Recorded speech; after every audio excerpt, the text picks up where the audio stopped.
países están enfrentando una serie de desafíos muy grandes, que no los voy a, digamos, a decir en detalle, pero digamos, son desafíos ambientales, sociales y económicos que hacen que la inclusión financiera se convierta en un elemento esencial para poder abordarlos. Desde el punto de vista, por ejemplo, ambiental, la inclusión financiera nos permite ayuda a crear resiliencia frente a choques y, bueno, tanto choques climáticos, digamos, eventos relacionados con el clima, pero también otro tipo de eventos o de choques. Segundo, nos permite también abordar muchos de los desafíos asociados a la capacidad, digamos, institucional de los gobiernos y a las restricciones fiscales que están enfrentando actualmente. La inclusión financiera nos permite la entrega de servicios y programas sociales de una manera mucho más eficiente, es decir, disminuye los costos de llegar a aquellas poblaciones que más lo necesitan en un momento definido. También, por ejemplo, pensando en choques, si pensemos en la pandemia del COVID-19, como los países que tenían una infraestructura de pagos eficiente y tenían la disponibilidad de cuentas básicas, etcétera, pudieron llegar con programas de asistencia de emergencia de manera rápida, que era lo requerido. Y por último, también tiene un rol muy importante desde el punto de vista económico. Nuestros países en América Latina están creciendo a tasas por debajo de su potencial y la inclusión financiera, principalmente de las MIPYMES, permite dirigir recursos a actividades productivas, a la inversión de largo plazo, etcétera, que son claves para el crecimiento de nuestros países. Ahora, los bonos temáticos o los bonos en general son una opción que han mostrado resultados para canalizar recursos en estos sectores o en este tipo de actividades que son en línea con estos desafíos de la región. Y queremos traerlos aquí a la mesa para contarles cuál es la experiencia de la región en el uso de estos instrumentos y cuál es el potencial para promover la inclusión financiera. Entonces, bueno, antes de hablar de los beneficios, simplemente recordar que los bonos son un instrumento de deuda en donde, en vez de tener como acreedor una institución financiera, digamos un intermediario, son varios acreedores que son inversionistas y funciona a través del mercado de capitales. Tiene una serie de requisitos, ¿sí? de requerimientos de información, etcétera, pero también nos permite tener mayores montos de financiamiento a plazos más largos, y esto es lo que lo hace un instrumento tan relevante para el financiamiento de actividades, por ejemplo, ambientales o sociales, donde queremos tener impactos importantes en el largo plazo. Ahora, algunos beneficios de emitir, bueno, y los bonos son, en inglés se les dice, perdón, son como el helado de vainilla, ¿no? Son el bono normal, y ahora también tenemos una serie de bonos con colores que son los que se asocian a este tipo de actividades que comentamos. Hay varios beneficios, simplemente voy a nombrar algunos. Nos permite dirigir mayores recursos a la ejecución de proyectos con sostenibles, permite pues, una buena manera de potenciar todas las estrategias de sostenibilidad de las emisores y mostrarlas hacia afuera, hacia el mercado, todo lo que están haciendo. También nos permite tener la posibilidad de diversificar la base de inversionistas y de tener una sobredemanda por el instrumento, representando mejores condiciones. 3 países en la región son, digamos, los líderes en estos mercados, que son Chile, México y Brasil, pero también hemos visto un proceso de diversificación, donde cada vez tenemos nuevos países entrando a este mercado y empezando a emitir. Ahora, otra buena noticia es que a través del tiempo ha habido un proceso de diversificación de los emisores y de los sectores que se están financiando. Al inicio los primeros bonos temáticos estuvieron dirigidos, emisores de servicios públicos, ¿sí? Y la banca de desarrollo internacional. Pero cada vez empezamos a ver cómo nuevos actores empiezan a entrar en este mercado, y eso también lo podemos ver de una manera un poco más clara en esta gráfica, que es muy confusa, pero lo que quiero que vean es la relación de los colores. Pasamos de muy pocos colores a un lado, que representan sectores, a una gran diversidad de colores en los últimos años, lo que demuestra de nuevo un proceso de diversificación del mercado y que muestra también las oportunidades de nuevos emisores de beneficiarse de este tipo. Acá puse unas estrellitas para mostrar cuándo entran las cooperativas, el sector de economía popular y social en este mercado.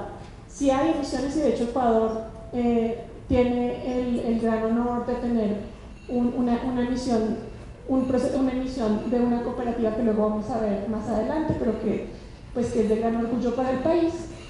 Y desde el 2018 han aparecido emisiones temáticas de cooperativas. Estas emisiones, de lo que hemos identificado en nuestra plataforma de información, tenemos alrededor de 6.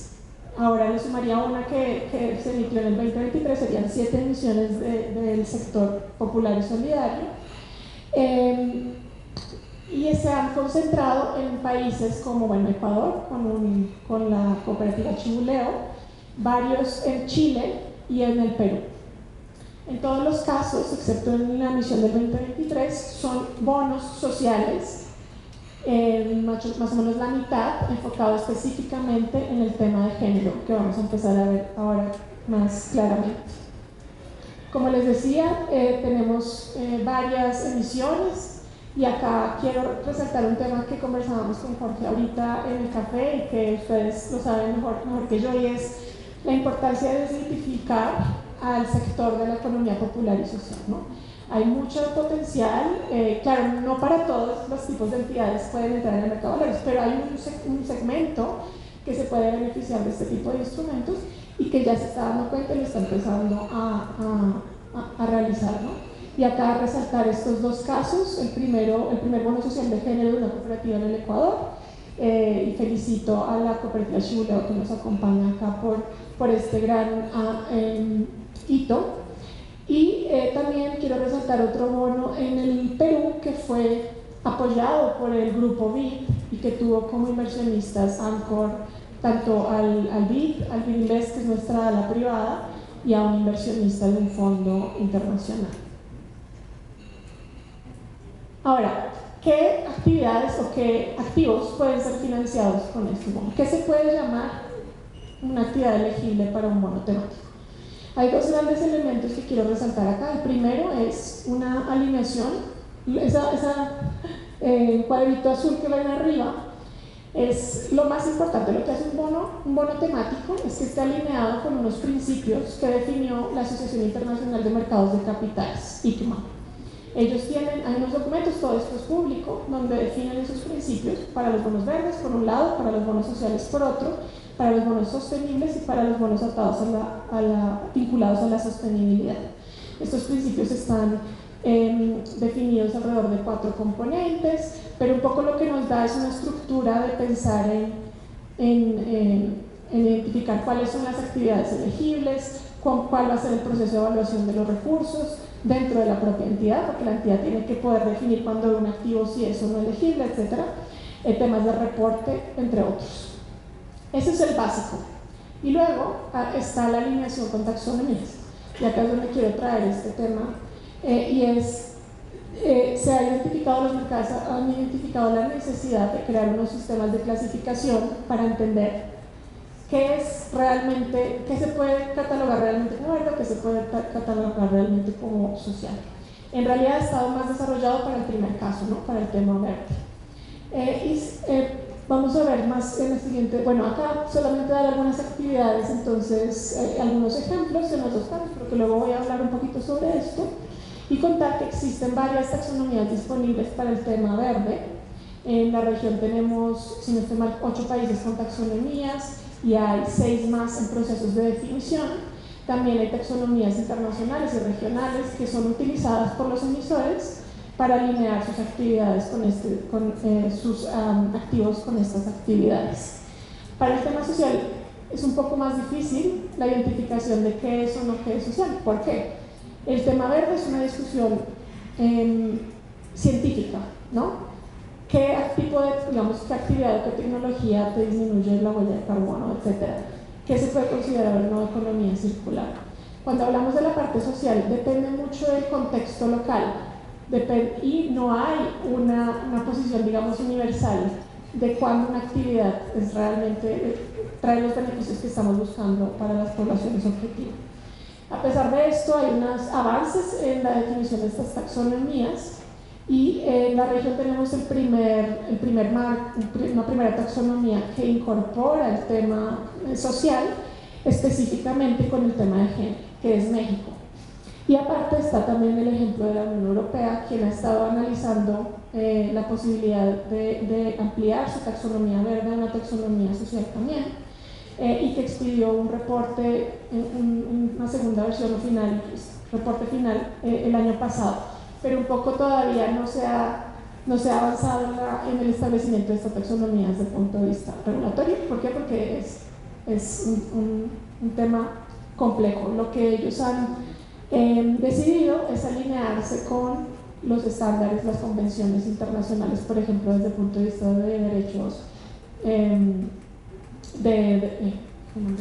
derechos humanos, perdón.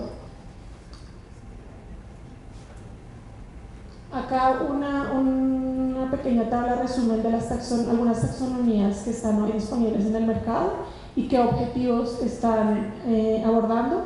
Como ven, la mayoría, digamos que la parte de cambio climático, mitigación y adaptación son objetivos que todas comparten. Y luego hay una serie de objetivos que dependen de cada una de las jurisdicciones, se están abordando, no es una decisión de país. Como les decía, el caso de México empieza a aparecer el tema social. En la taxonomía de México también se hace referencia a un objetivo de inclusión financiera, pero se desarrolla de manera, no se desarrolla, digamos, se desarrolla desde el capítulo de género como parte del objetivo de género, y se espera que en una siguiente iteración sea desarrollado de manera más detallada. En todos los casos de estas taxonomías también es importante considerar que deben estar armonizadas, debe haber un proceso, digamos, de alineación con los diferentes estándares internacionales. Ahora, cuando entramos ya sobre los usos de fondos para la inclusión financiera y desde la experiencia, un poco desde la experiencia del BID y de las buenas prácticas internacionales, lo que nos dice ICMA, los principios de ICMA es, bueno, primero, la inclusión financiera entraría dentro del mundo social, ¿no? Los principios sociales. Luego, lo que nos dice ICMA es, para que una actividad sea social, sea elegible dentro de un bono temático, debes tener una característica primordial, y es la identificación de una población objetivo y una clara presentación o claridad de cuál es la vulnerabilidad o la necesidad de esa población en el contexto particular del emisor. Entonces, para definir esa población objetivo tenemos dos posibilidades, ¿no? Dos niveles, que es lo que estamos viendo en los diferentes marcos que incluyen el tema de inclusión financiera. La parte empresarial y la parte de los individuos, ¿no? Desde el punto de vista empresarial, lo que hemos identificado es que la mayor vulnerabilidad en el acceso a los servicios financieros la tienen los micro y pequeñas empresas. Ahora, ICMA también habla de medianas empresas, pero eso de nuevo va a depender del contexto local, ¿no? Tendría que analizarse si realmente la mediana está accediendo o no al sector formal, cuáles son las vulnerabilidades, y dependiendo de cómo se estructura la justificación, podrían ser una población objetivo. En el caso de las mujeres, por ejemplo, creemos que las empresas medianas lideradas por mujeres sí tienen una vulnerabilidad frente a las empresas lideradas por hombres, entonces en ese caso sí sería elegible. Para otros casos tal vez nos podríamos enfocar en micro y pequeños. Y desde el punto de vista de individuos, ahí las poblaciones las actividades, las líneas dirigidas a poblaciones excluidas o subatendidas serían elegibles, y acá solo pongo algunos ejemplos. Como hemos dicho, el tema de mujeres, los bonos violeta les llaman, son los más populares, o digamos un tipo de bonos que han tenido mucho dinamismo en los últimos años, pero también hay otras poblaciones vulnerables que pueden ser beneficiadas con estos instrumentos. Ahora terminar haciendo propaganda del BID, que es de donde trabajo, y contarles que hemos apoyado hasta ahora a 81 bonos temáticos. Y acá estamos sumando tanto el apoyo al sector público, emisores del sector público, como emisores del sector privado, en los países que ven en la pantalla, ¿no? Desde el punto de vista del sector público, que es donde yo trabajo, hemos apoyado 47 bonos temáticos, y al lado derecho pueden ver la distribución en tipo de institución. Para nosotros el apoyo a soberanos es muy importante porque tienen un rol también de promover el mercado, pero también trabajamos con banca de desarrollo de las cuales muchos de estos bonos, digamos, enfocados a la inclusión financiera están apareciendo. Trabajamos también con organismos públicos como empresas públicas y con gobiernos subnacionales.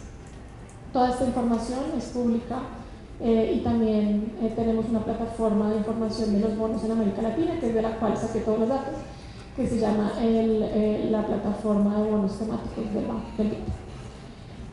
¿Cómo apoyamos a los emisores? Nosotros tenemos un rol de fortalecimiento institucional, por un lado, hacemos análisis de brecha y ayudamos a la definición de hojas de ruta y de creación de capacidades para implementar estrategias ASG.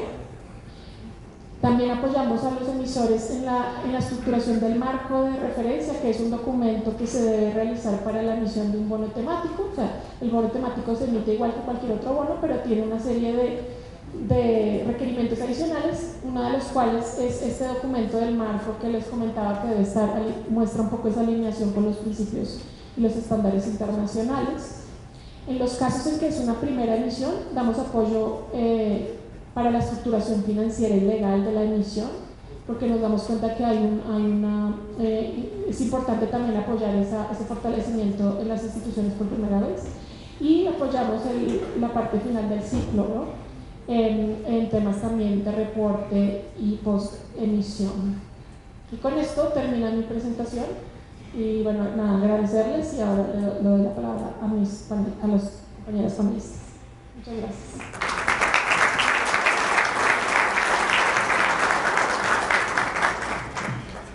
Muchísimas gracias, María. Sin duda, desde la SED manejamos el concepto de que las finanzas deben ser finanzas verdes e inclusivas.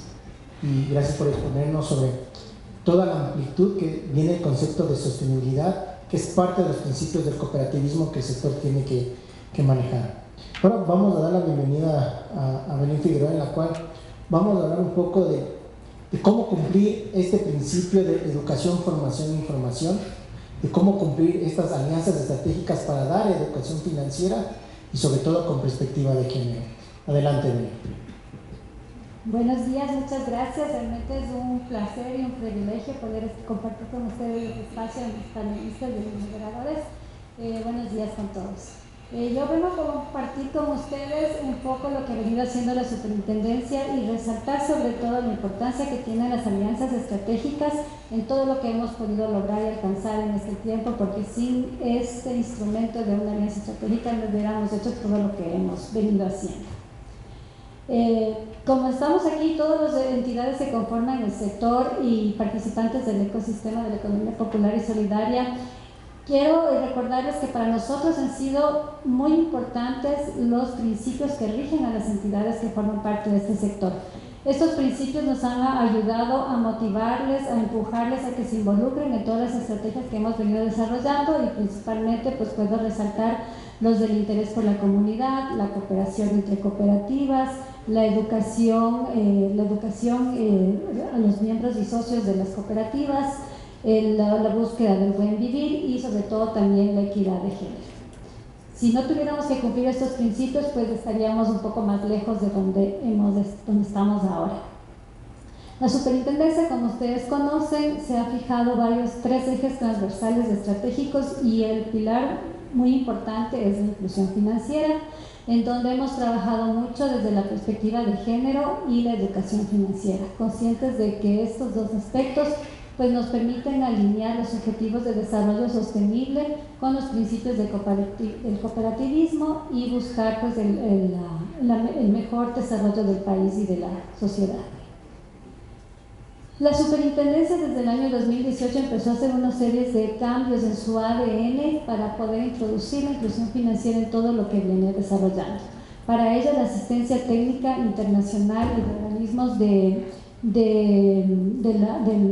sector privado que nos han apoyado ha sido fundamental. Tenemos, por ejemplo, lo que es la Alianza para la Inclusión Financiera, la CAB, el BID, la GIZ, la Sparkassen Stiftung, WOCU y otra serie de entidades que nos han apoyado en todo lo que ha sido asistencia técnica, acompañamiento y asesoramiento en todo lo que hemos desarrollado.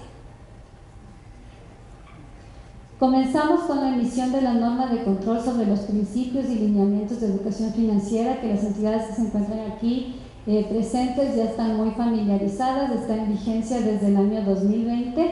Esta norma nos permitió establecer cuáles son los principios y los lineamientos que ellos deben cumplir para desarrollar un programa o una iniciativa de educación financiera.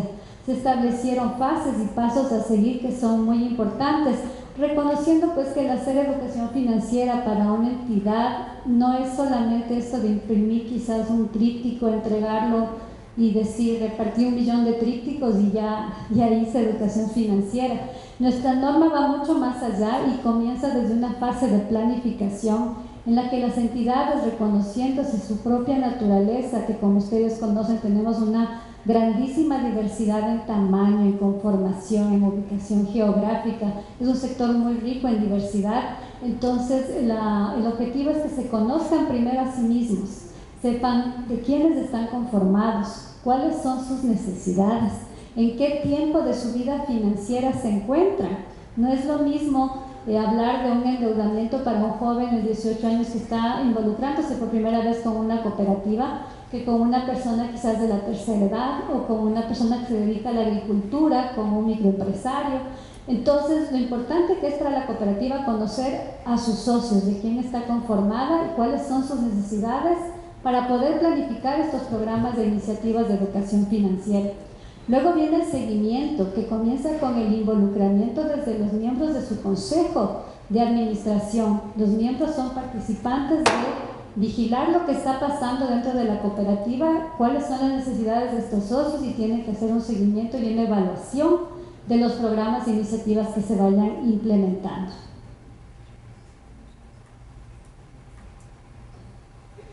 Bueno, estas fases un poco ya las resumí, no me voy a detener ahí.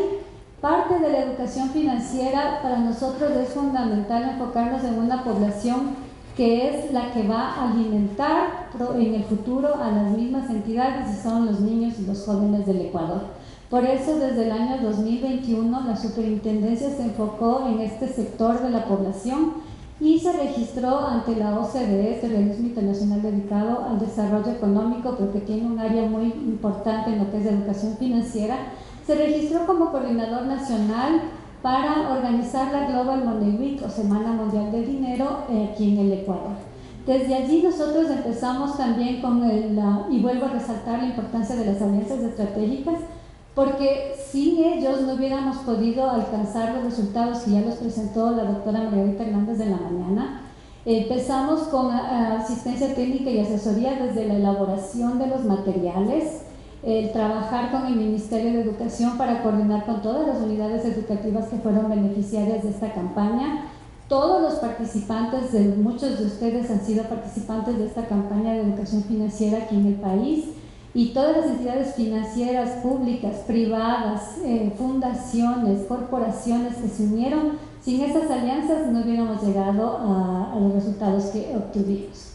También tuvimos un trabajo de asignar unidades educativas a todas las entidades que se unieron a esta campaña, obviamente con el acompañamiento previo y post en lo que significa la formación de los formadores de educación financiera, los multiplicadores y después la recopilación de toda la información para poderla presentar a la OCDE. Como ustedes ven aquí en el gráfico, lo que podemos mostrar es la evolución del número de entidades que se han sumado a nuestra campaña. En el 2021 comenzamos con 68 entidades, ahora llegamos ya a las 125 entidades, lo que nos muestra una tendencia que seguirá creciendo con el tiempo. Tenemos ya muy diversificados los participantes, tenemos entidades del sector financiero popular y solidario, del sector financiero privado, tenemos instituciones públicas, tenemos entidades de organizaciones privadas, universidades e institutos superiores. Tenemos, por ejemplo, este año se unieron por primera vez las universidades, eso también nos permitió llegar a muchos más jóvenes acá en el Ecuador. Cada vez la banca privada también se ha ido sumando a nuestra iniciativa, tenemos también ya la bolsa de valores también involucrada, tenemos casas de valores, así que se sigue sumando cada vez más participantes a esta estrategia de educación financiera. Lo que hemos venido haciendo en educación financiera nos permite ya ver resultados grandes. Como ustedes ven ahí, hablamos de cifras mayores, lo cual, como decía la doctora Hernández de la mañana, nos llena de mucho orgullo, pero a la vez nos compromete cada vez más para seguir haciendo. Solamente por el cumplimiento normativo que mencioné hace un rato, la norma de principios y lineamientos educativos ya nos ha permitido que las entidades capaciten ellas a 1.800.000 personas, es decir, socios de las organizaciones que han sido ya capacitados. Y como ustedes deben conocer, pues un socio bien formado con educación financiera pues va a ahorrar más, se va a endeudar de manera más responsable, va a ser un excelente pagador, va a tener un comportamiento mejor en su cartera, en el historial de su crédito, y obviamente se va a involucrar de mejor manera en la administración de la entidad. En cuanto al cumplimiento de los resultados de la Global Money Week, hemos superado ya los 500.000 niños y jóvenes capacitados. En las iniciativas que se han realizado se ha hecho énfasis en que se busque la participación también de la mujer y ha sido más bien mayoritaria. Como ustedes ven del lado izquierdo abajo tenemos, perdón, creo que es su derecho así abajo, tenemos una participación siempre de más del 50% de mujeres en todos los programas de iniciativas. La CEPS también de su parte tiene una iniciativa individual en la que mantenemos permanentemente una capacitación virtual de educación financiera que está abierta a todo el público. Es un taller de educación financiera que ha sido incluso construido con el apoyo de la GIZ para manejar el tema de la prevención de la violencia de género, que lo mencionaba Daniela. Entonces es un buen taller que más bien está abierto para que sea utilizado en su máximo potencial y nos siga permitiendo llegar cada vez a más personas. A la par de lo que hemos venido haciendo con educación financiera, la Superintendencia también ha hecho grandes esfuerzos para introducir la inclusión financiera de la mujer, reconociendo que es un segmento de la población vulnerable que necesitaba ser visto desde otra perspectiva para trabajar en ello y obtener resultados. Es así que gracias a las alianzas estratégicas que estamos resaltando ahora y con el apoyo de la CAF pudimos levantar un diagnóstico de qué es lo que está pasando al Ecuador respecto a los factores que afectan a la inclusión de la mujer y las barreras que las mujeres enfrentan. Con este diagnóstico pues pudimos construir la norma con perspectiva de género que se encuentra vigente, que es la norma de control para la protección de los derechos de los socios, clientes y usuarios financieros desde la inclusión financiera con perspectiva de género.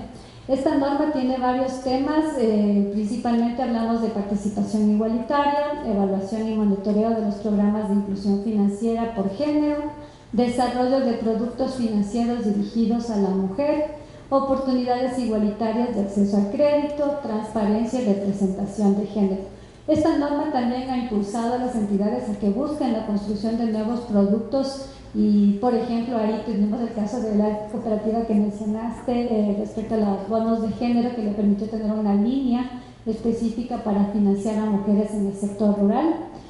Y los objetivos pues son reducir las brechas de género, transparentar la información desagregada, fomentar educación financiera con género y diseñar y ofertar productos financieros. Esta norma también establece la obligación de levantar, publicar indicadores desagregados y presentarlos también a la superintendencia, por lo que a la par también construimos con el apoyo de la CAF nuestro laboratorio de datos, que es el portal DataCEPS, en donde pueden encontrar ustedes toda la información de las entidades, pero también de inclusión financiera.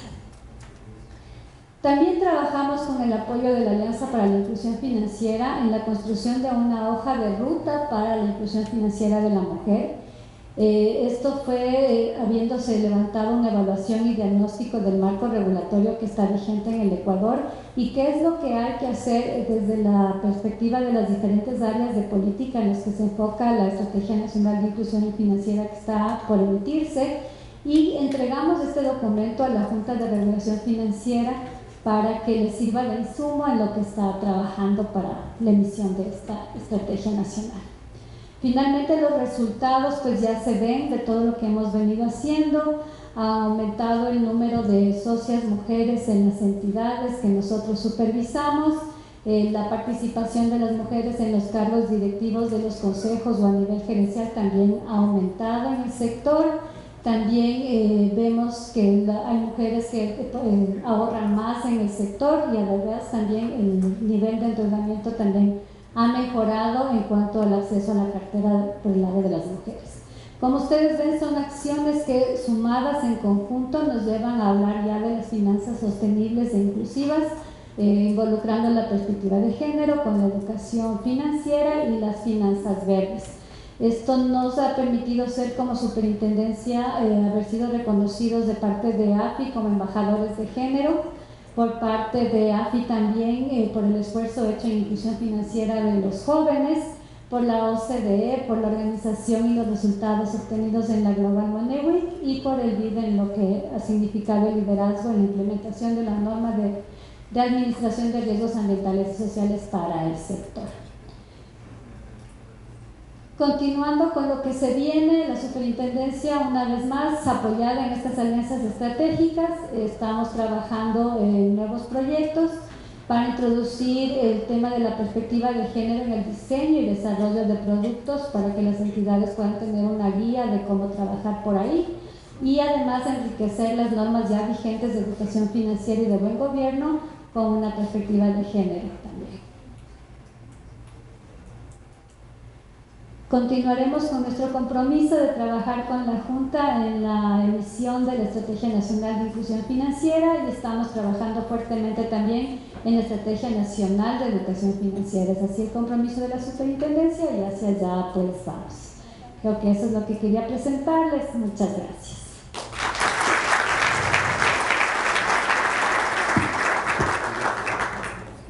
Muchísimas gracias, Belén. Y creo que yo recordaba de alguna vez en un taller cuando me hicieron una gran pregunta. Creo mucho en las preguntas poderosas y la pregunta era ¿cuál es tu relación con el dinero?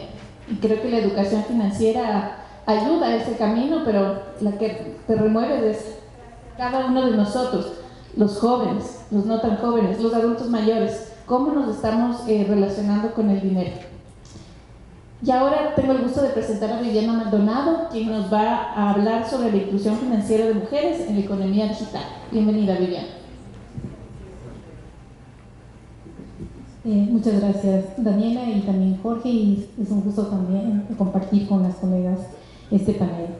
En efecto, pues yo voy a centrarme mucho más en ahondar o relacionar la problemática de la inclusión financiera de las mujeres en la economía digital con la violencia basada en género. Y voy a pasar así. Un importante aspecto a tener en cuenta es que la participación de las mujeres, como se ha dicho aquí, es ya mucho mayor que en años anteriores. Sin embargo, me permito resaltar que todavía, como hay datos del INEC, hay una menor inserción de las mujeres todavía en el mercado laboral. Ahí tenemos los porcentajes. Otro aspecto también que todavía donde hay brechas es el acceso al empleo adecuado. Como sabemos también en ese sentido las mujeres tienen una diferencia menor en cuanto a los hombres en acceder a empleos adecuados, y el factor también de menores ingresos.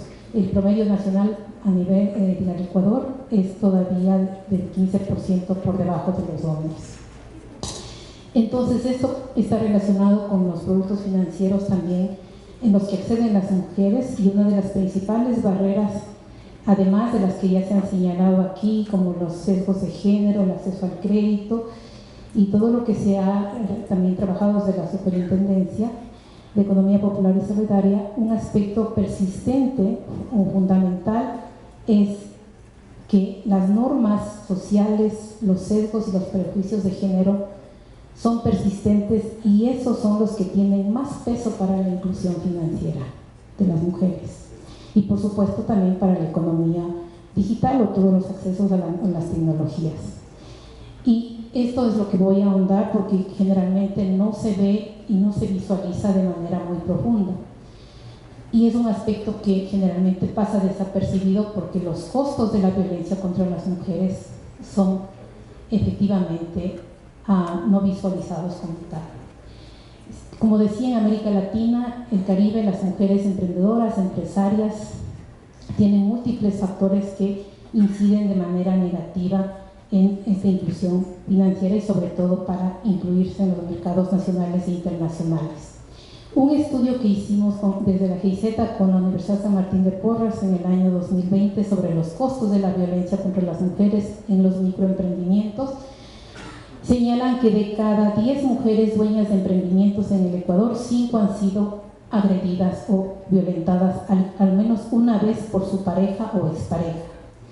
Esto incide negativamente en sus recursos y capacidades para sostener sus negocios. Por ejemplo, con gastos de bolsillo, acceso al crédito, crédito forzado, robo de capital por parte de sus parejas, a lo que se suma el daño físico y psicológico a largo plazo. Consecuentemente, la autonomía en las decisiones de gestión, negociaciones y ventas se ve claramente disminuida. Ahí ustedes pueden visualizar estos impactos y costos que perjudican no solamente a los emprendimientos y a toda la generación de sostenibilidad de estos negocios que generalmente son pequeños, que las mujeres tienen mayormente en el país o que son mayormente en el mercado ecuatoriano, porque afecta, como decía, en tiempos, en recursos, en dinero, en tiempo y en salud. Y a nivel incluso nacional, hemos medido los costos país de la violencia contra las mujeres en Ecuador, y en la gráfica ustedes ven que 4.608 millones de dólares al año pierde el Ecuador producto de la violencia machista. Esto significa el 4.25% del Producto Interno Bruto. Pero si ustedes ven esta torta, ahí tenemos que la mitad de estos costos son asumidos por las propias mujeres, y uno de los costos que asumen o pérdidas efectivamente son producto de sus emprendimientos, por dos gastos fundamentales: gastos de bolsillo y lucro cesante.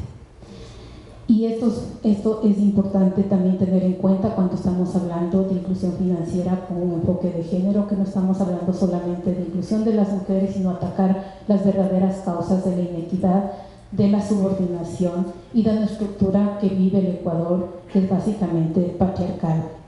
Y esto hay que atender y saber cómo se lo va a trabajar, y eso es lo que presento yo ahora también, y es un buen ejemplo que la Superintendencia de Economía Popular y Solidaria está iniciando, como efectivamente ya lo ha dicho mi colega panelista.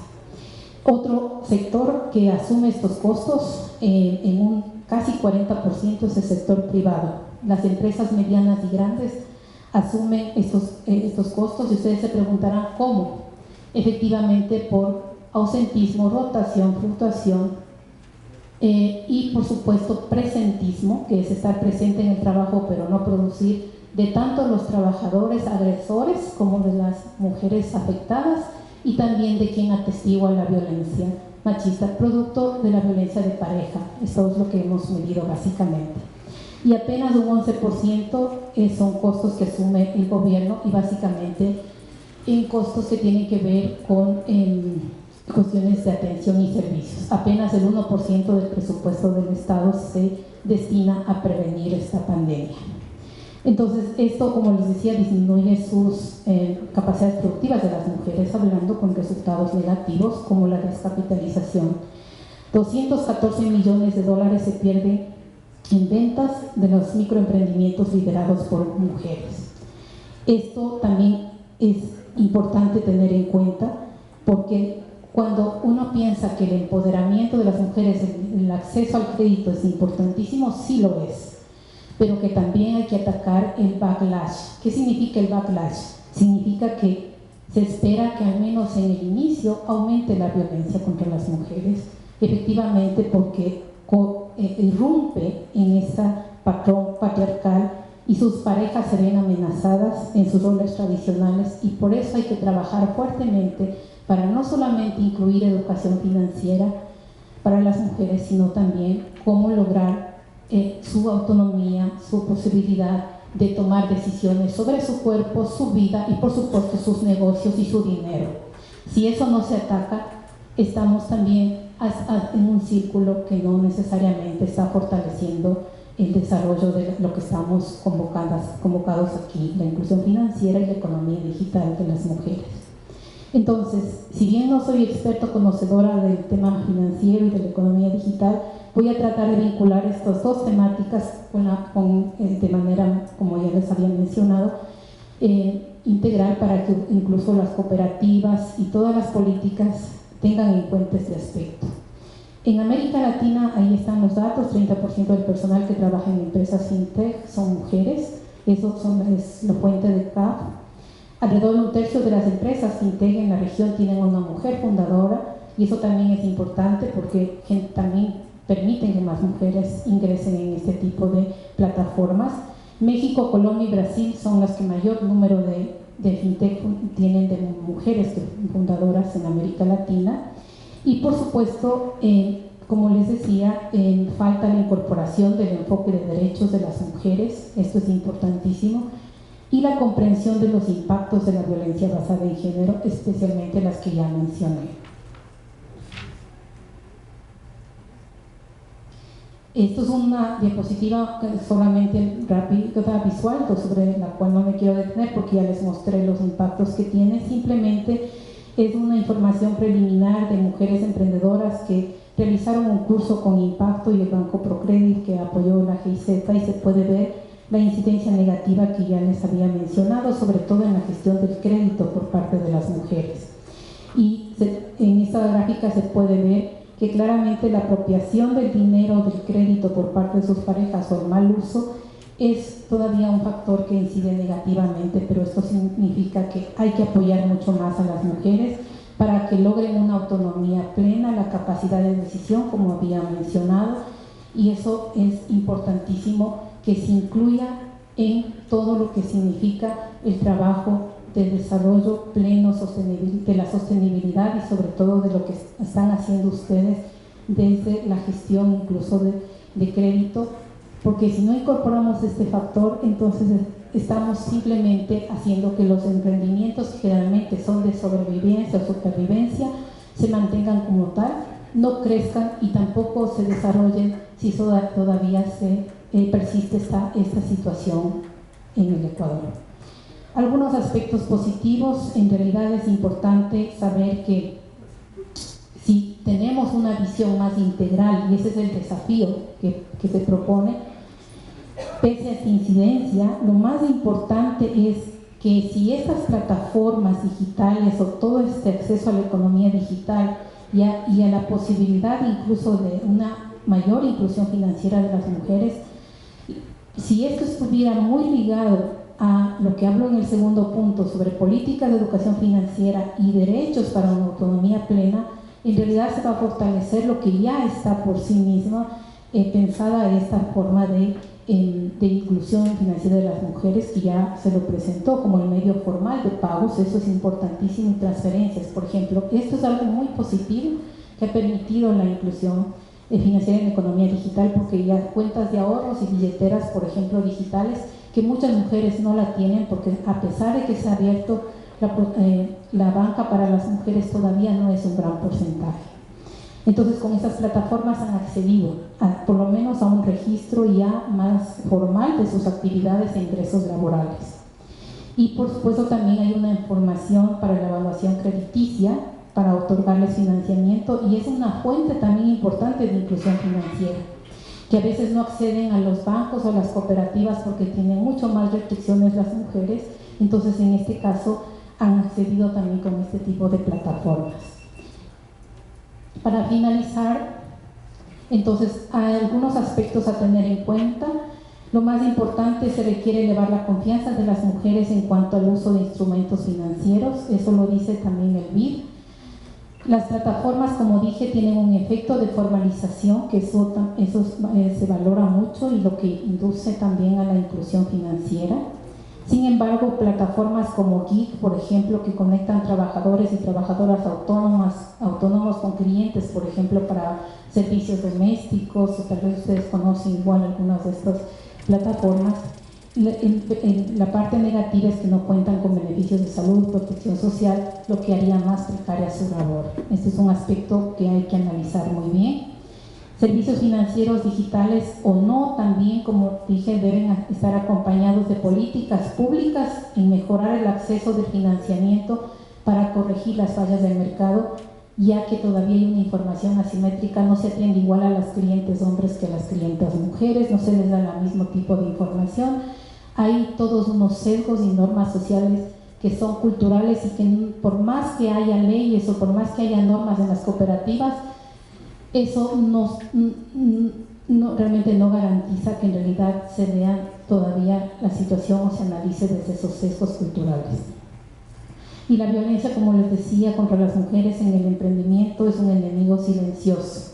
Por lo tanto, requiere que los programas de educación financiera incorporen de manera contundente ese componente, como ya lo ha hecho la CEPS con el curso que hemos asesorado, porque efectivamente ha entendido que hay un costo-oportunidad cuando se previene esta violencia, ya que realmente se tiene que ver que es un aspecto integral y del desarrollo que también debe ser no solamente económico, sino también social y personal. Los ejemplos que me permito mencionar como buenas prácticas, por ejemplo, Gears Intake Ecuador, es una organización no gubernamental, una ONG que ya ha empezado también a trabajar con niñas, sobre todo de 10 a 12 años, para expandir las nuevas tecnologías, porque se necesita trabajar desde la niñez y sobre todo potenciar a las mujeres y a las niñas en el desarrollo de estas habilidades, sobre todo de ciencias, matemáticas y tecnologías. Si no, todavía hay una brecha y un acceso porque las mujeres tienen temor todavía en invertir primero en tecnologías o acceder a tecnologías, pero también, por ejemplo, en invertir mucho más para que sus negocios crezcan. Y este otro ejemplo de CODEA Chile, que trabaja sobre todo también en programas dirigidos al empoderamiento digital femenino y también en emprendedoras conectadas para hacer una red de trabajo a nivel regional. Muchas gracias.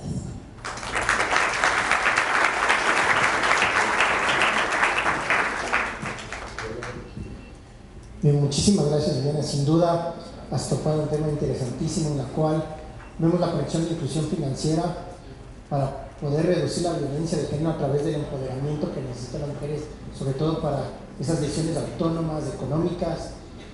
Y algo nuevo que he escuchado, que hay que ponerlo ya en consideración y en análisis, es el prevenir este cambio de qué es lo que sucede a las mujeres al proceso de iniciar con esta autonomía económica, que creo que es un deber que nos queda pendiente a toda la sociedad, y sobre todo que el cambio cultural que tenemos que hacer.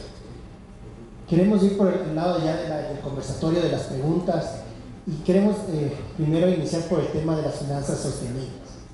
Entonces ahí, Ana María, te pediría, como siempre se ha hablado de taxonomías, ¿no es cierto? Como es un éxito, va de la mano riesgos ambientales y sociales con taxonomía. Entonces, ¿cuáles son estos elementos que se debe considerar para la definición de estas taxonomías nacionales, dado que en Ecuador estamos en proceso? Entonces, digamos, ¿qué es lo que nos toca hacer como país?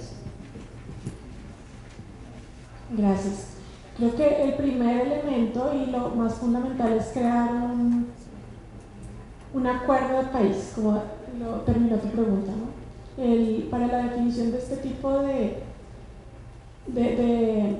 sistema de clasificación es muy importante que todos los actores relevantes de la economía y del sistema participen y estén de acuerdo en cuál es ese objetivo que se busca con la taxonomía, y involucrar o crear ese espacio casi de gobernanza, ¿cierto?, del proceso de definición, en donde se escuche la visión tanto del sector privado como de las diferentes entidades del sector público que tienen un rol en la definición de estas actividades, porque una de las características de estos temas es que no hay solo un responsable, son actividades totalmente transversales en donde el desafío de coordinación es muy grande y se deben crear esos espacios para coordinar entre los públicos, también con los privados, y por supuesto con el input de la academia y de los científicos, que son al final los que pueden definir cuáles son las características de esas actividades.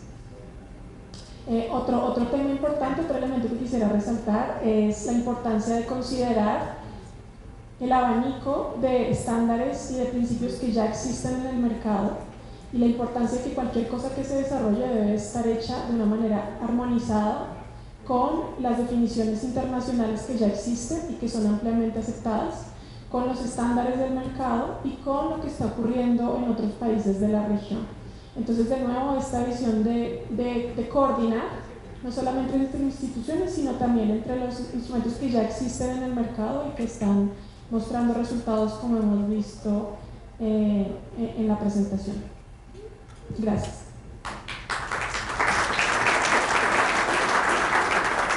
Yo me voy a saltar a Viviana. Me gustaría que nos compartas un poco las buenas prácticas, las estrategias y avances que se están dando en términos de equidad de género para la inclusión financiera con enfoque en la economía digital. Bueno, en efecto hay algunas posibilidades también de pensar cómo lograr que estas brechas que les hablaba y todas estas desigualdades estructurales tienen que empezar a atacarse también desde la raíz, ¿no? Y uno de los ejemplos importantes que justamente en la diapositiva que ustedes todavía visualizan es el trabajar sobre todo desde la educación, y lo ha hecho también la CEPS con lo que son los niños y las niñas. Es un buen ejemplo, porque ahí es importante no solamente el acceso a tecnologías, el desarrollo también de capacidades, sobre todo de las niñas, en potenciar la posibilidad de que se pueda tener el acceso a información, a aprendizajes y a desafiar toda esa estructura también que está culturalmente arraigada. Entonces, uno de los aspectos importantes es llegar también a tener un trabajo como esta ONG que está haciendo en el caso incluso de Ecuador, para potenciar esta posibilidad.